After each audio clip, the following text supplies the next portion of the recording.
Historically and through all of our history and science books, we believe that life was created by a comet or an asteroid hitting the surface of Earth.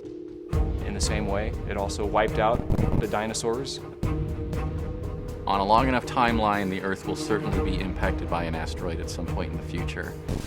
In the recent past, there has been major impacts on the order of a small nuclear weapon being detonated in Siberia. This was the Tunguska event.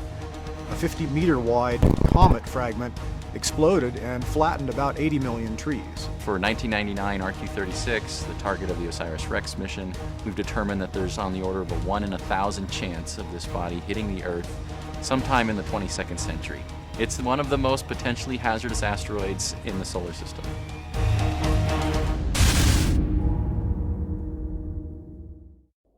OSIRIS-REx is a mission to visit a near-Earth object, to study it in great detail, to understand its geology and its history, ultimately to send the spacecraft to the surface, get a sample, and bring it back to Earth.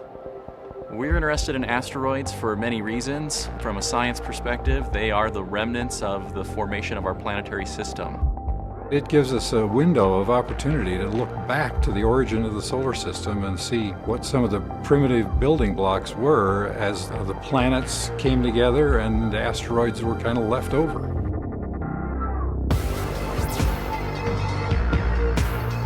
RQ-36 is about 500 to 600 meters in diameter. We don't want to go to a pebble, we don't want to go to a small boulder, we want to go to a mountain.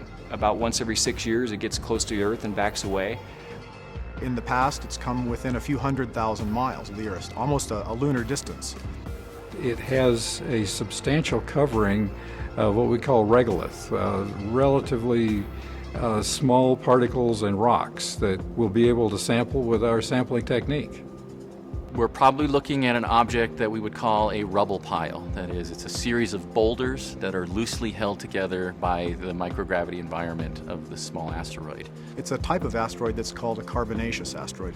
Carbon is one of the most abundant elements in the solar system. It makes up a large fraction of giant planets like Jupiter and Saturn.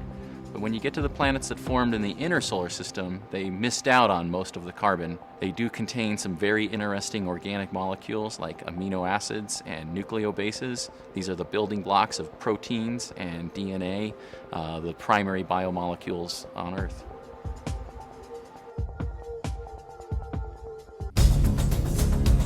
It's not landing on an asteroid because you're at about 10 micro-Gs.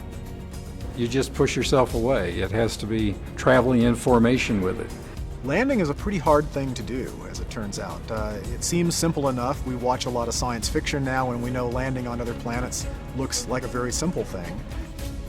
As it turns out, that it might be quite a bit easier and less expensive to simply try to touch the surface and grab a sample of the surface and then get away from the asteroid.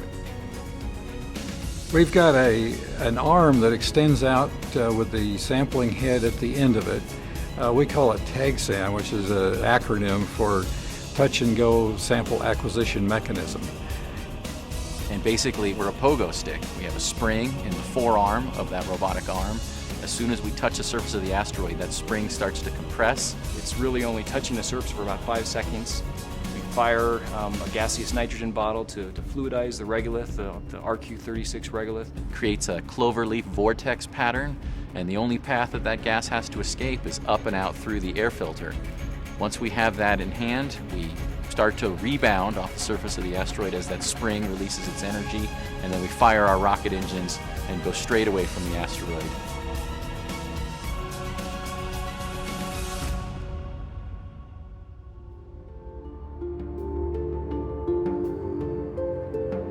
For mankind, the ability to understand how to rendezvous with another body, whether it's a planet or an asteroid, and doing the engineering and the technology to support that is a big part of what OSIRIS-REx is going to be returning.